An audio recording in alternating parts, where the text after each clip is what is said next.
안녕하세요. 네, 우리 항상 이번 그 목요일만 되면 우리 김효선 선생님 모시고 이승만의 독립정신 이렇게 하고 있는데요. 벌써 차트가 22입니다. 네. 예, 지난주는 제가 또 개인적인 일로 못 나왔는데 김효선 선생님께서 지난주에 조금 아쉬움이 많이 남는다고 제가 들었습니다. 네. 뭐 너무 성의 없게 한 것 같아요. 이렇게 환경이 좀 너무 덥고 그래서 또 이해란 박사님도 피곤해가지고 더운 데다가 우리 한 20분 조금 지나서 끝냈는데 참 매갈이 없이 했습니다. 그래서 굉장히 죄송하더라고요. 그래서 시간 되면은 요 21장을 다시 한번 했으면 좋겠다. 그랬는데 뭐 일단은 22가 또 연관되고 네. 제가 뭐 누누이 말씀드리지만 이 책 구매하셔서 꼭 같이 영상하고 같이 보십시오. 사실은 우리가 지금 동영상에 주면 책의 내용을 좀 더 쉽게 이렇게 좀 다가갈 수 있도록. 근데 책도 사실은 굉장히 쉬운 내용이거든요. 네. 사실 이거 더 부연 설명할 것도 없어요. 너무 쉽게 사례를 다 들어가지고 써놓으신 거라. 그런데 그래도 우리가 또 잡담하면서 현 정권의 문제점까지 좀 짚어가면서 시사적으로 맞습니다. 얘기를 하면 우리 시청자분들께서 덜 지루하실까봐. 그래서 꼭 이 책 같이 구매하셔가지고요. 한번 보시면 좋을 것 같아요. 정말. 오늘 22가 한번 해볼까요? 22가 정치제도의 성패는 백성들의 수준에 달려있다. 여기 이제 오늘 할 겁니다. 그런데 이제 지난주에 제목이 나라의 흥망성쇠는 정치제도에 달려있다. 그러니까 이게 연결되는 거거든요. 연결되는 건데 이제 너무 길으니까 이 박사께서 이렇게 둘로 쪼개서 그래서 이거 보면은 지난주에 다 나왔던 이야기예요. 나라의 흥망성쇠는 그 나라의 정치제도에 크게 달려있다. 근데 그래서 이제 그런 것으로 볼 때 이제 정치제도를 개혁하는 것이 시급하다. 그럼 이제 조선의 이야기죠. 우리나라. 근데 그것도 또 시급하다고 개혁하는 게 시급하다고 그냥 해서는 또 안 돼요. 왜 안 되느냐? 그게 설명이 여기 나오죠. 정치제도의 성패는 그 나라 백성의 수준에 달려있다. 그리고 백성의 수준을 알지 못하고 외국 정치제도의 장점만 보고 새로운 세상에서는 아무 것이나 해도 좋다고 여겨 도입되었을 때 문제가 생겨요. 어떤 문제가 생기냐. 첫째, 국법을 어기는 것이 된다. 둘째, 동양에서는 용납되지 못할 죄인이 된다. 요건 이제 그 당시에 조선의 사정이에요. 왜 이 이야기를 했느냐면 이승만 박사가 한성 감옥에 들어가게 된 것이 입헌군주제를 주장했기 때문에 반역이잖아요. 그렇죠. 그 당시에 왕의 대역죄죠. 그렇죠. 대역죄죠. 왕권을 없애버리고 법을 만들어서 법으로 통치하자. 이것 때문에 들어갔기 때문에 이 박사가 이 당시의 조선의 상황에서는 이런 그러니까 정치제도를 개혁해서 헌법을 만들어서 통치를 해야 된다. 입헌군주제를 해야 된다. 이런 얘기를 하면 국법을 어기는 게 되고 그래서 반역자가 되는 거죠. 대형무도한. 그 다음에 그런 것들이 이렇게 전제 정치를 하고 있었던 동양 대부분 나라가 전제 정치를 했잖아요. 청나라를 비롯해서 이제 일본만 빼놓고. 그렇죠. 그러니까 이런 동양에서는 용납되지 못할 죄인이 되는 거죠. 그 왕실에 대한 반역이 되니까. 그리고 그것 때문에 또 당신이 감옥에 들어가 있어 지금 수감 중인 상태고.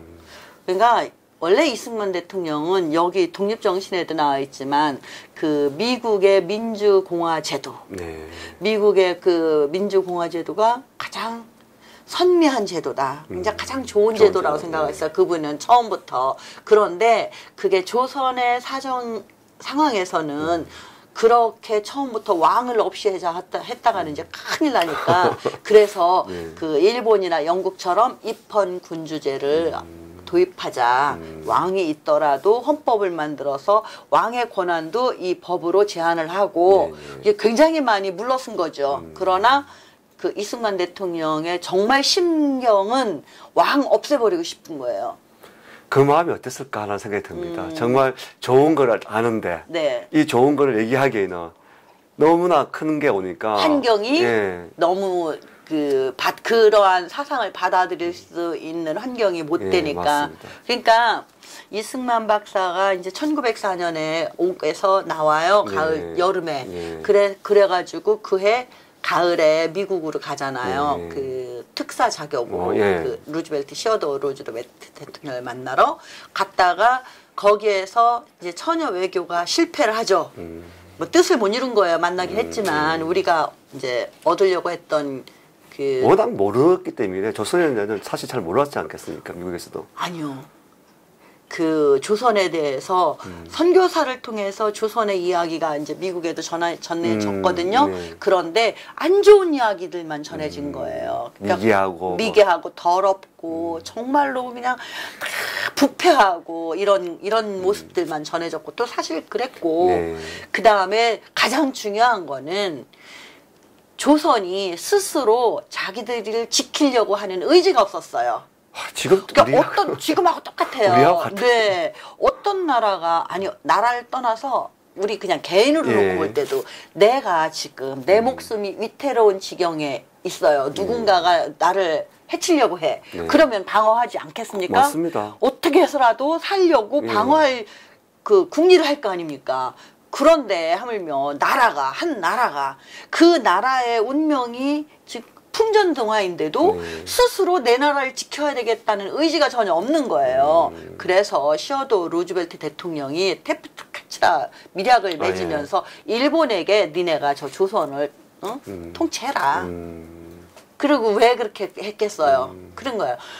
그 루즈벨트 대통령이 자기 스스로 자기들이 자기를 지키려고 하지를 않는데 우리가 왜 지켜줘야 되는데 우리가 왜 희생하면서 지켜줘야 되는데 이게 루즈벨트 대통령의 생각이었어요. 지금 미국인들의 생각도 같지 않을까 그럴 수도 생각이 있죠. 듭니다. 우리가 지금 사실 지금 대통령 하는 거 보세요. 트럼프 대통령의 입만 보고 있는 게 아니 트럼프 대통령 입만 보고 있는 것이 지금 중요한 게 아니라 우리는 혈맹이잖아요. 네. 혈맹이 돼가지고 서로 공조해서 그 북한의 핵 문제를 처리할 수 있도록 대처를 해야 되는데 오히려 우리는 혈맹의 편을 드는 게 아니라 그렇죠. 북한의 편을 들고 있잖아요. 맞습니다. 민족이라는 이름으로 네. 지금 21세기에 달나라 가고 달나라는 벌써 옛날 얘기죠. 뭐 화상 가고 막 이러는 시기에 무슨 민족입니까? 지금은 가치 동맹이잖아요. 맞습니다. 가치로 편이 갈리는 세대잖아요. 그런데 무슨 지금 민족이라고 하면서 오히려 혈맹을 정말 훌륭한 말씀이세요. 가치 동맹이죠. 네. 사실은 우리가 북미 회담이었다는 말 쓰면 안 돼요. 안 되죠. 미국이에요. 아니 더 나가서 조미 회담이라고 얘기하는 사람들도 얼마나 많습니까? 지금 패널들도 너무 그렇고 한심해요. 언론도 그렇고 정부도 그렇고 그런 사람들은 자꾸 이 각오로 기가되는 것 같아요. 그럼요. 지금 우파 쪽에서도 북미 회담 이게 사실은 말이 하기가 어감이 북미가 편하긴 해요. 미국이랑 하는 것보다. 그런데 그래도 신경 써야죠. 북미 회담이 하면 안 되죠. 기억력이어서 미영이 먼저 쓰니까 미국이 이게 입에 안 붙어서 안 붙어서 그래요. 그게 북이 먼저 편하니까 발음하기가. 그래도 우리가 신경 써서 미국 회담 해야죠. 그러면은 미국이 우리랑 동맹인데 지금 북한 김정은하고 대화하고 한다면서 그 김정은에게 더 잘 대우를 한다고 해가지고 우리보다 남북이 아니라 북남이라고 하면은 우리 기분 좋겠습니까? 그렇습니다, 맞습니다. 역지사지 해야죠 항상. 맞습니다. 왜 그렇게들 합니까? 아 근데 이 언어에 대해 아까 가치관의 동맹이라는 말씀에서 왔는데요. 정말 이게 언어는 정말 잘 써야 될 것 같아요. 정말.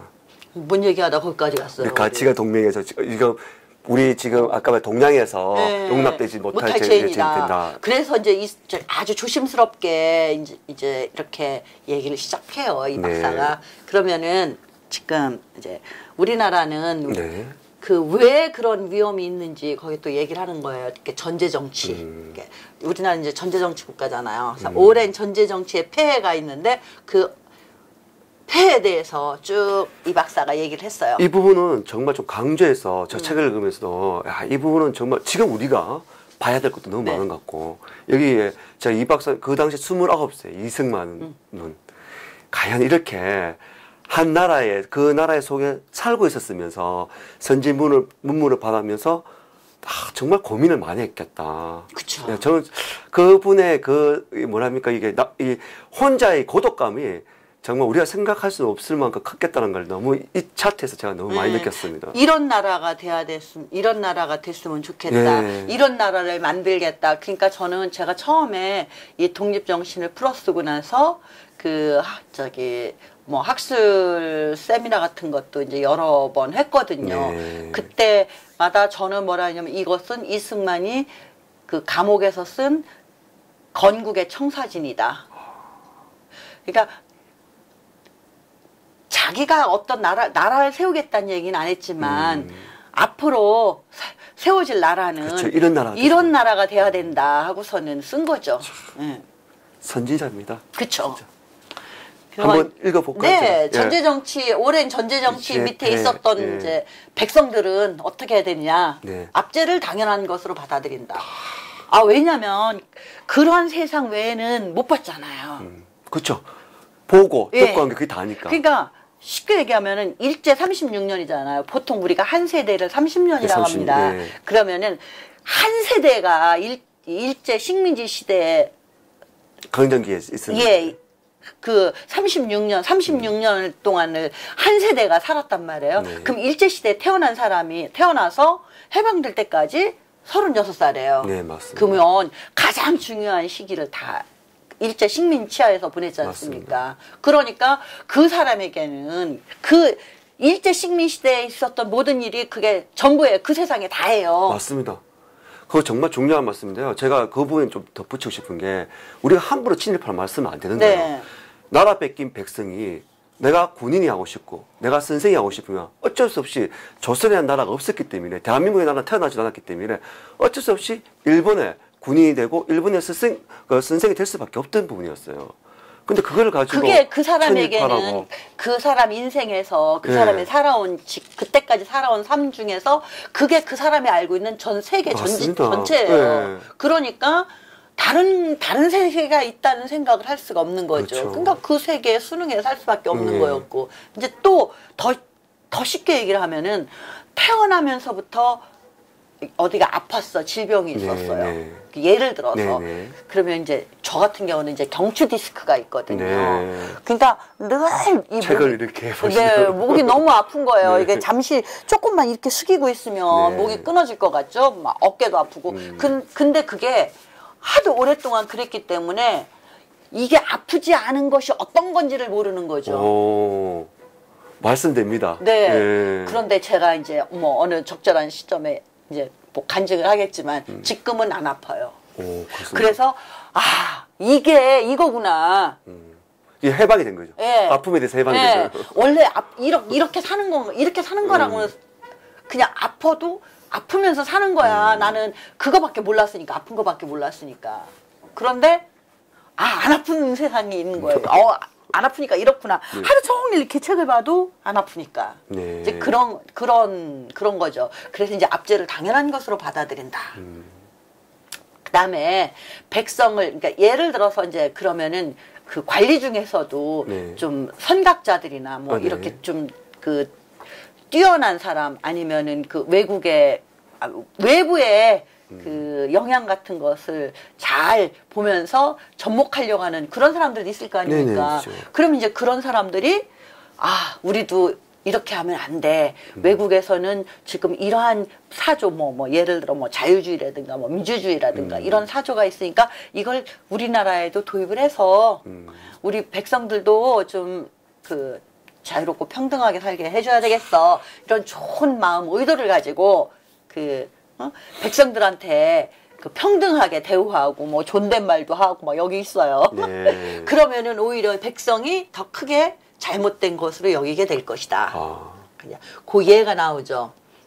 양반이나 관리가 미천한 사람에게 존댓말을 하거나 평복을 입고 보통 사람과 어울리면 백성들이 깜짝 놀란대요. 그렇죠. 풍속을 흐린다고. 그 당시 그러니까 성리학을 배운 유교 학자들은 아마 이 천지가 놀랄 일이지 않습니까? 자기가 아는 세계가 그거니까. 그렇죠. 그 다음에 이제 뭐 양반이나 뭐 상놈이나 이런 반상의 구분을 없애고 그 종의 노복제도를 폐지하려고 한다고 하면 사회 질서를 어지럽힌다고 또 크게 반발한대요. 그쵸. 이거 뭐야. 왜 이렇게 정신없게 만들어.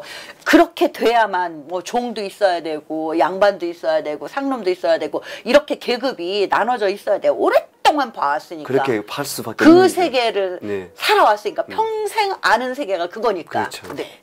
그러니까는 사회질서 이제 미풍양속 해친당하죠. 지금 같으면 그럼 다 반발하겠죠. 네. 뭐 이 고기. 그리고 이제 백성이 관리를 불법행위로 이 관리가 불법행위를 한다 해서 백성이 고발을 해요. 네. 뭐 양반이나 있을 수 없는 일이잖아요. 그러면은 풍속을 해친다고 비난을 받는다. 그리고 또 이제 훌륭한 관리가 백성에게 이로운 제도를 도입하여 시행하려고 하면 반역한다고. 그렇죠. 백성들이 몰려들어서 반역자로 몰아서 화를 당하게 될 것이다. 이게 오랫동안 전제정치 하에서 살았던 백성들이 가지고 있는 폐해죠. 이런 데다 대고 새로운 정치제도만 갖다 놓으면은 엄청난 혼란이죠. 그죠? 그 얘기를 한 거예요 지금. 네. 그래서 이제 압제는 어떤 종류가 있나 한번 보시겠어요? 예. 권력자에 의한 압제, 정치적 특권에서 비롯된 이렇게 이 부분도 한번 설명할까요? 네. 하고 한번 써야죠.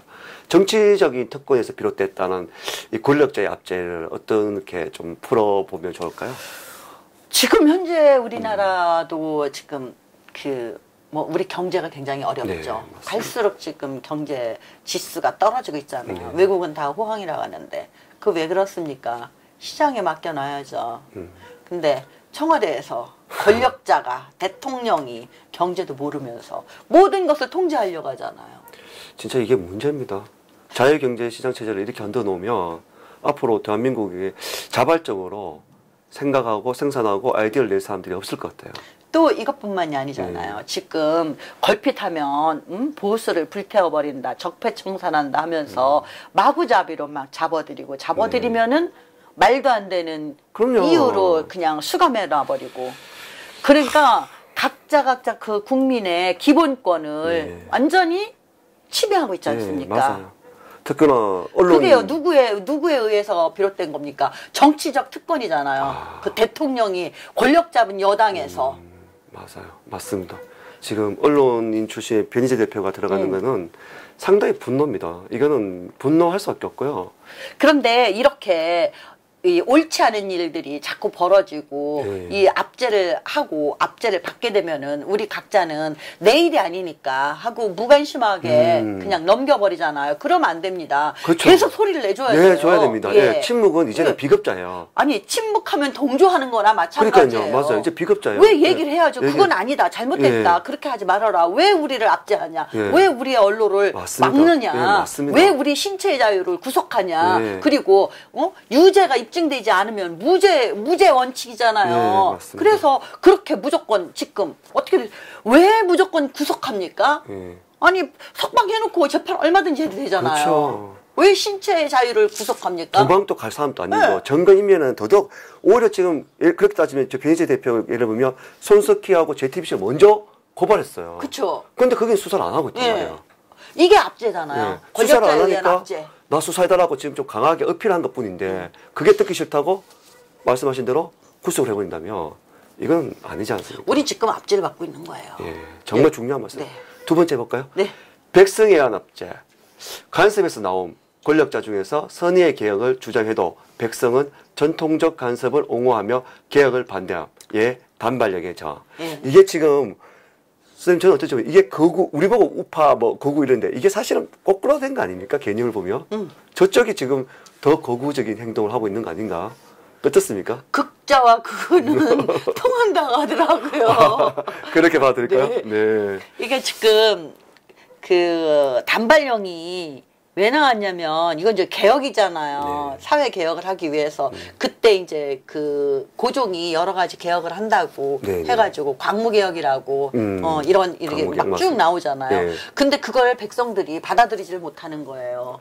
너무 생소하니까. 그리고 이게 몇백 년 동안 그 상투를 틀었잖아요. 그리고 뭐 수지발 뭐라 그러죠? 그 갑자기 맞아요. 그 수집 그러니까 신체에는 손을 대면 안 되는 거죠. 부모님 주신 거. 부모님한테 물려받은 거, 조상으로부터 물려받은 거.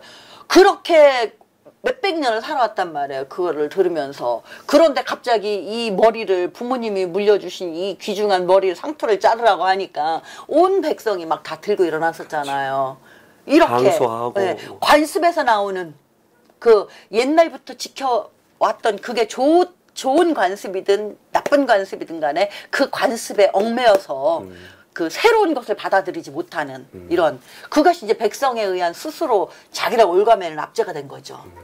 이 부분에서 제가 한번 말씀드리는 게 지금 저쪽에서 우리 보고 태극기를 들고 뭐 틀딱이니 또 어떠한 저항 지금 말씀드린 이게 간섭에서 그러니까 우리는 개혁을 하려고 하는데 너네는 왜 간섭에 젖어 있어라고 보는 수 있는 시각도 있어요. 근데 이게 저는 아까 가치의 동맹 때 말씀했지만 이게 보편적 가치관을 생각하며 감히 이런 말은 못할 것 같아요. 우린 지금 휴전 국가고 또 엄연히 북은 우리의 주적이고 우리나라는 지금 휴전 상태이기 때문에 우리를 지켜야 되기 때문에 어쩔 수 없이 우리는 지키고자 태극기를 들고 나온 거예요. 아니 그게 아니에요. 우리가 태극기를 들고 태극기를 흔드는 이유는 뭐냐면 뭐 물론 그것도 맞지만 네. 우리는 왜 우리 헌법 있지 않습니까? 네네. 헌법에 따라서 헌법에 의한 통치를 해라. 왜 니네는 법 오해의 짓을 하냐. 헌법에서 하지 말라고 하는 짓을 왜 하냐. 그래서 우리는 그걸 지키기 위해서. 그래서 들고 나온 거잖아요. 일리 있는 말씀이십니다. 그때 막 탄핵 반대도 사실 헌법을 모든 것이 헌법에 반하는 행동을 한 거잖아요. 네, 헌법 제84조도 그때 네. 한참 얘기했었구만요. 그러니까 우리가 지금 태극기를 들고 나오는 거는 헌법대로 가라. 헌법의 가치를 헌법적 가치를 우리는 회복하겠다. 회복해야 된다. 너네들도 따라해라.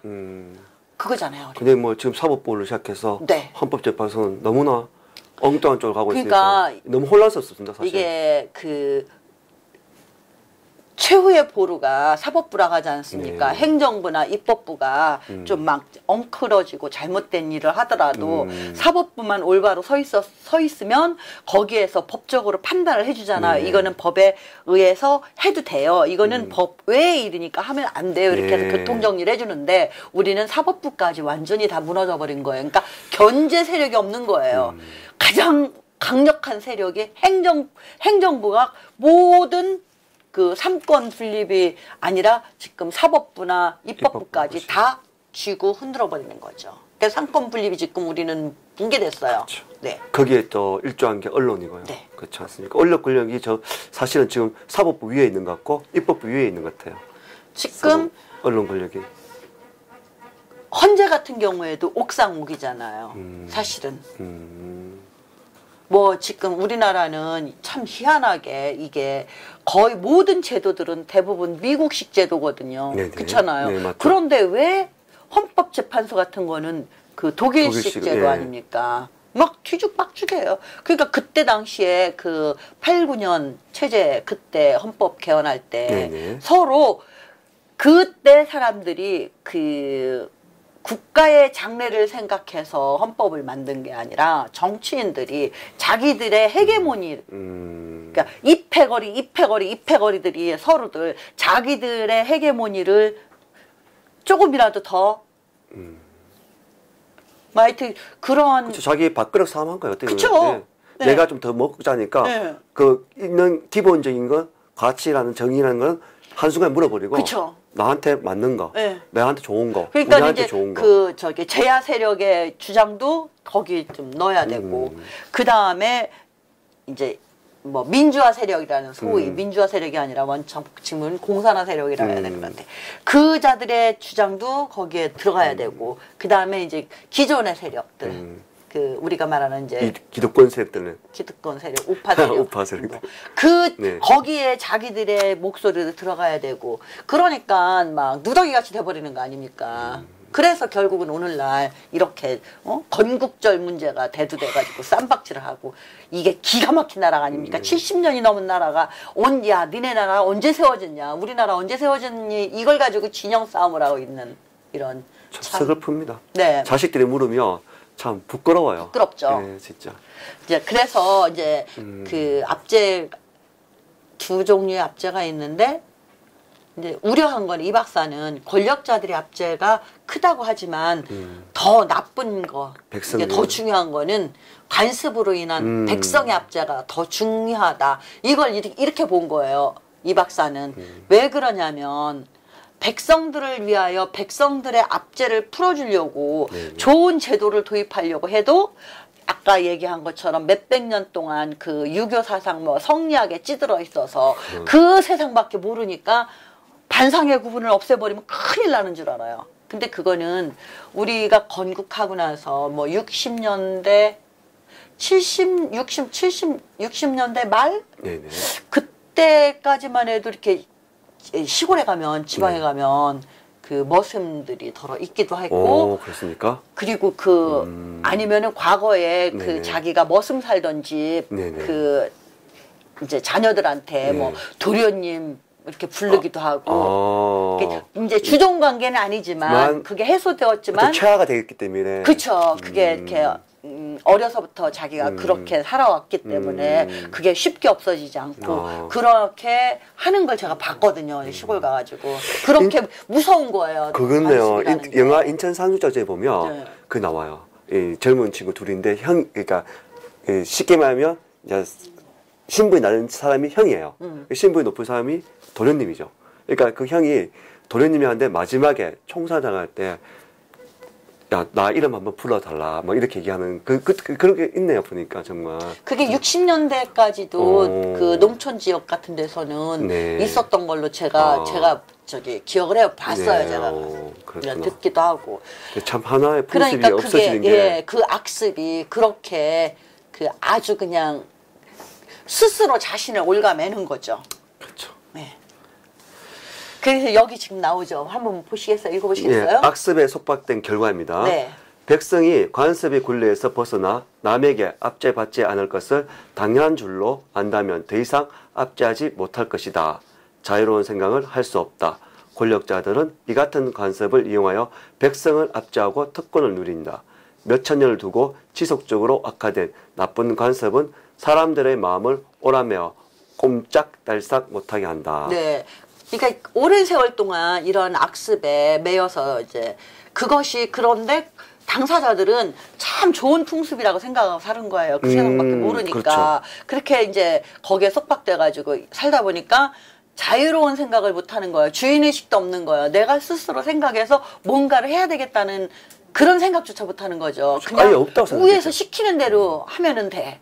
위에서 시키는 대로 그것만 잘하면 그냥 무사통과야. 만사가 태평한 거야. 공연히 내가 좀 더 뭐 생각을 해가지고 아이디어를 내서 이렇게 했다가 잘못되면은 오히려 위에 사람들한테 지탄을 받고 벌도 받고 그러니까 할 필요가 없는 거예요. 복지부동. 그렇죠. 지금 우리 맞아, 공무원들이 복지부동. 그러죠. 예.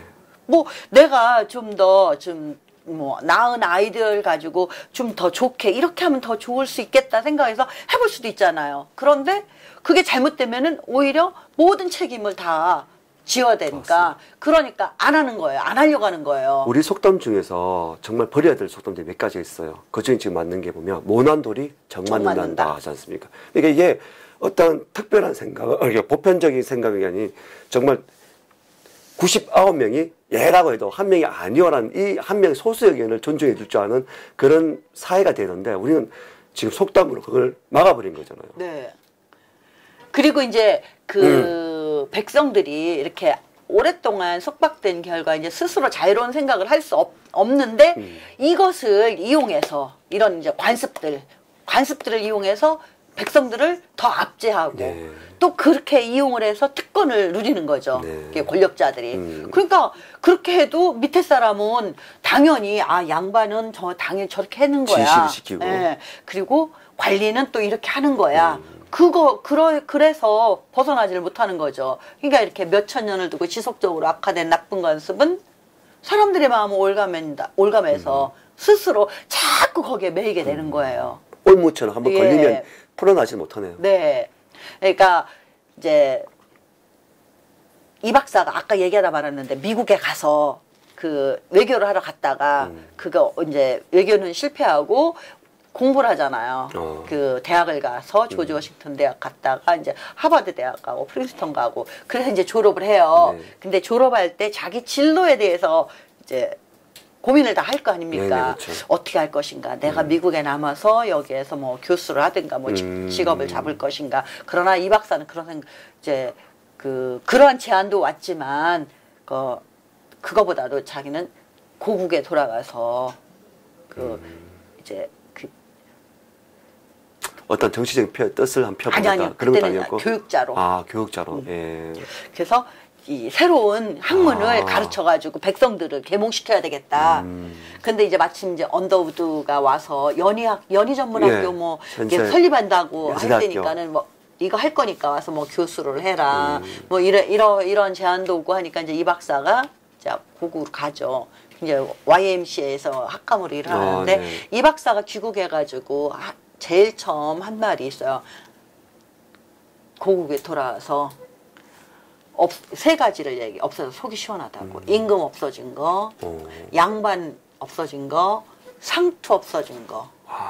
이게 지금 제일 속 시원하다고. 그러니까 그때는 이 박사가 이제 귀국했을 때는 그 한일합방이 1910년 돼서 예.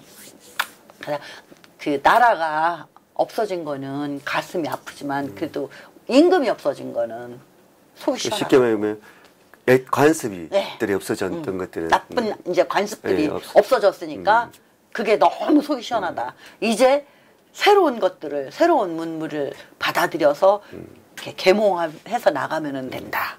이제 그렇게 생각한 거죠. 이게 정말 나라가 없어진 건 이제 슬프지만 가슴 아프지만 이제 얼마나 그 나쁜 관습의 폐해가 컸으면 네. 그렇게 생각했겠어요. 네.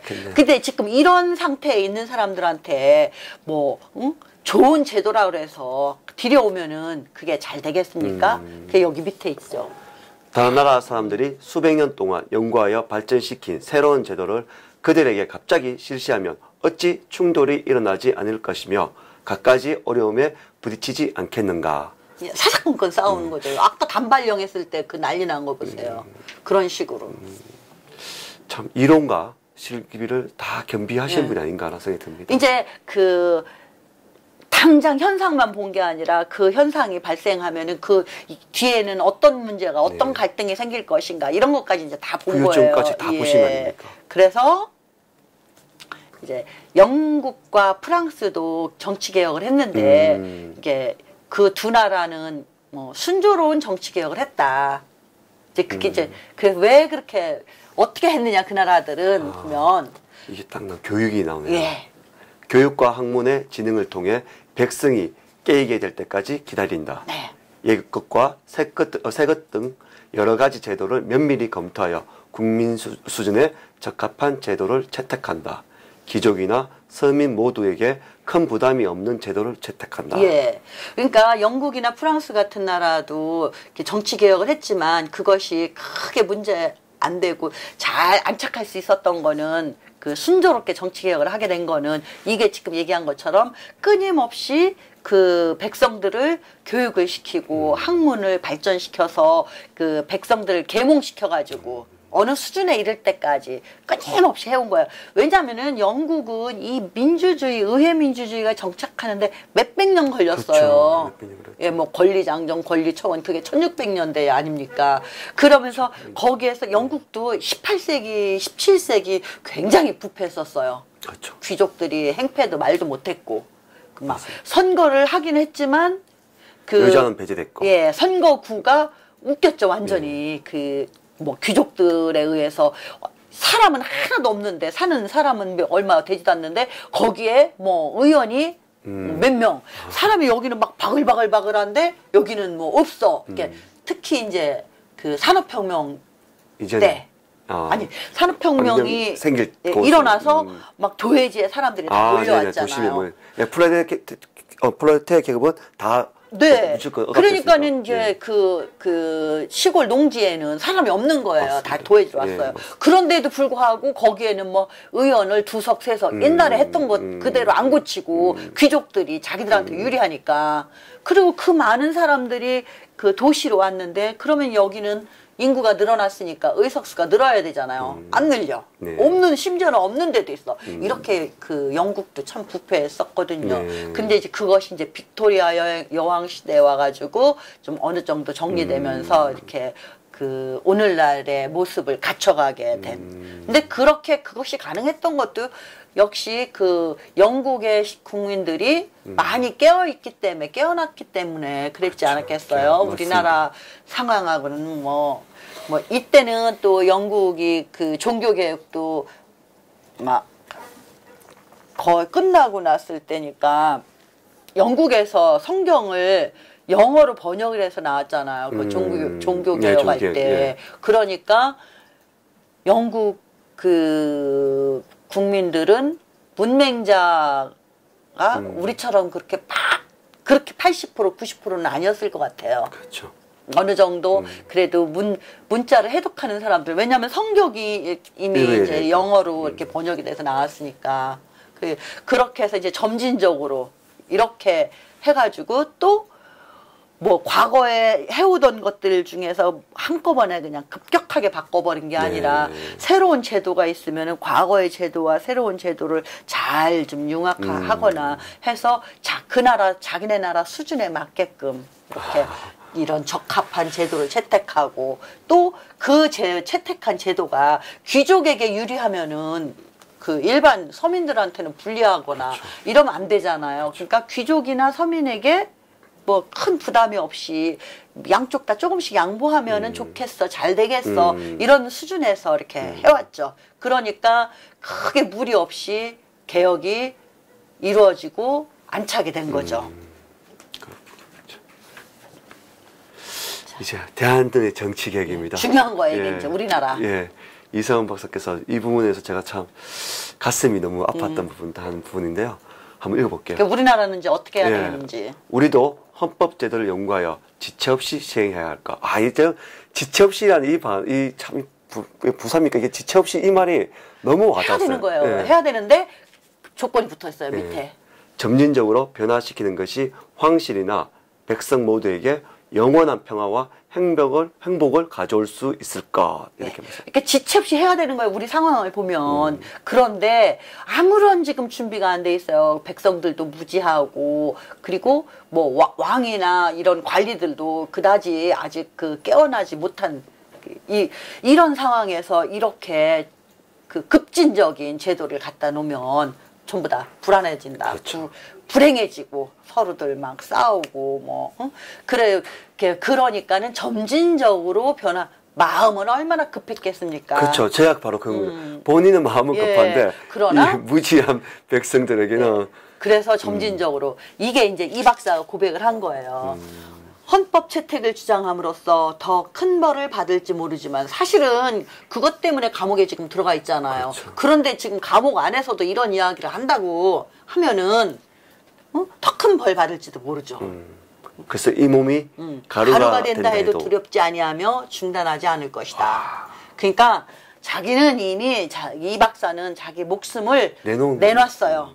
이렇게 내 목숨을 희생해서 이미 감옥에 수감되면서 모진 고문을 당했었잖아요. 그때 이미 이 박사는 자기가 죽을 거라고 생각을 했었잖아요. 그러나 새로 태어났어요, 감옥에서. 그러니까 거듭났어요. 기독교인들 얘기로 본어게인. 성경도 하고 영어 사전도 만드시고. 그래서 이 박사는 그렇게 생각했을 것 같아요.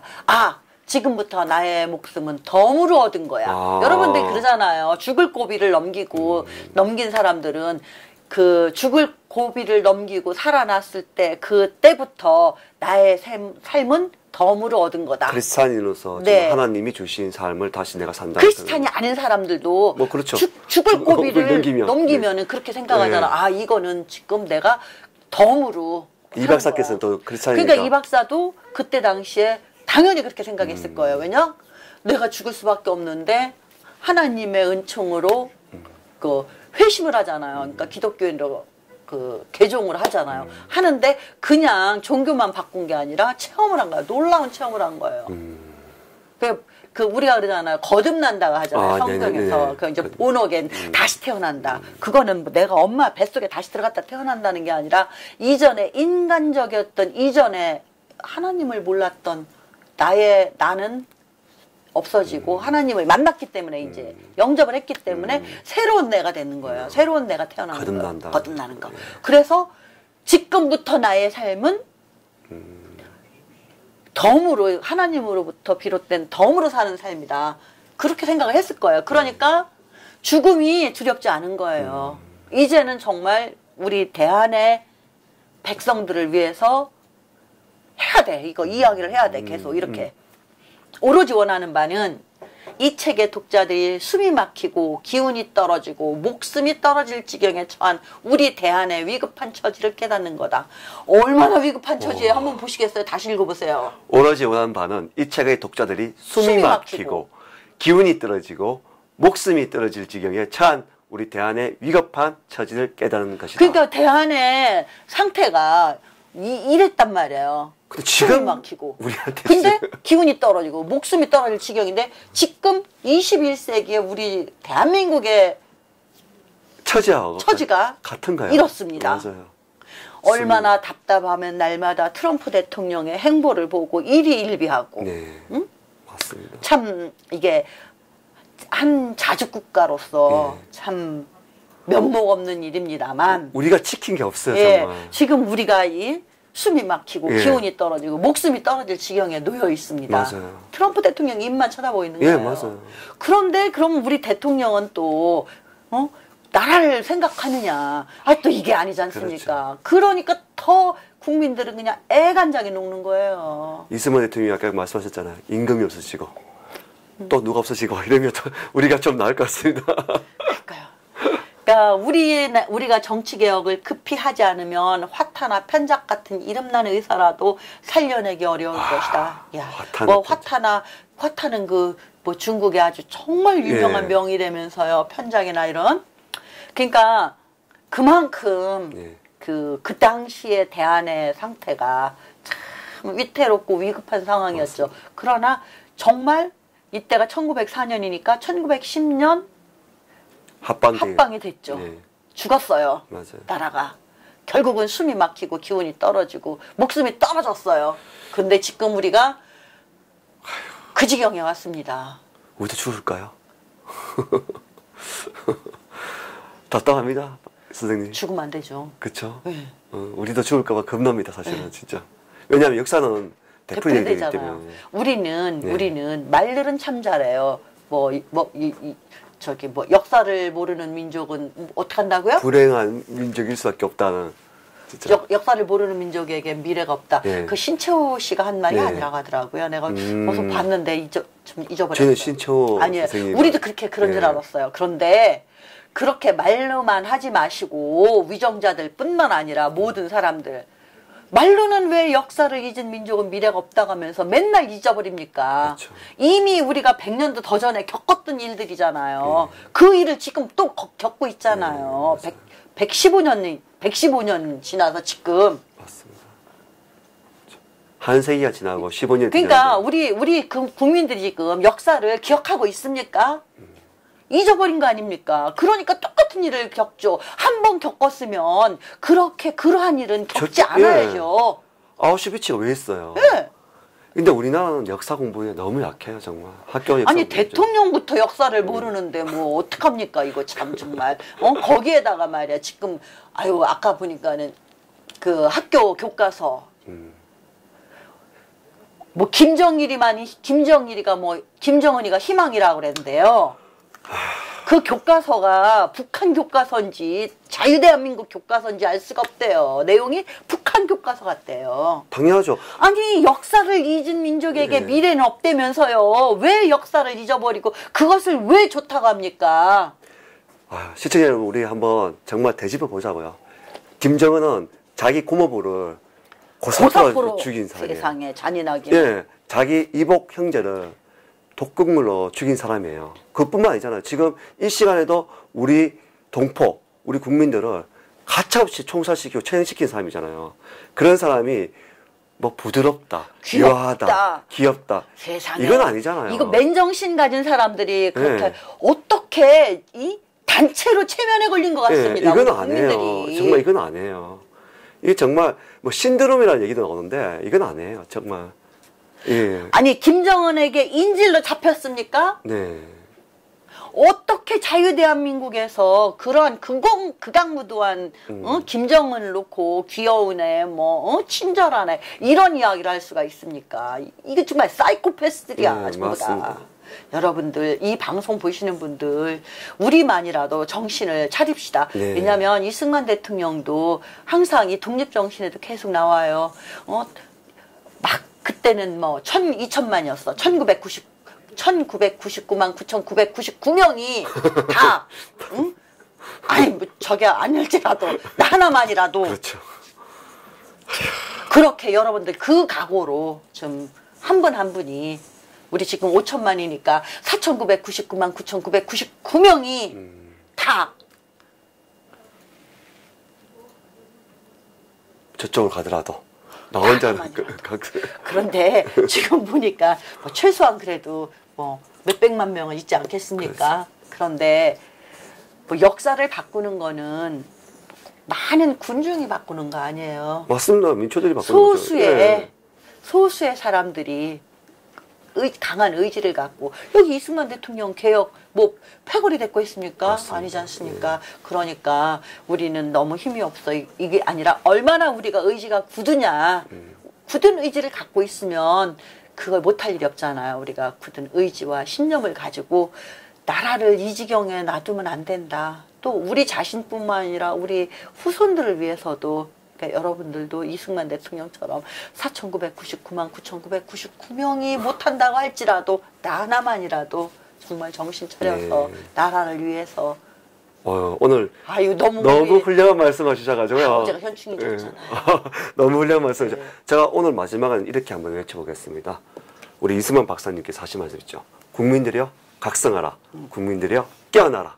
이 말을 정말 한번 해드리고 싶고요. 정말 각성하고 깨어나는 대한민국 국민들이 되어서 우리 좀 더 발전하고 좀 더 성장하고 좀 더 화기애애한 대한민국이 되었으면 하는 바람입니다. 네. 오늘 이 시간 너무 고맙습니다. 다음 주에 뵙겠습니다. 네, 고맙습니다.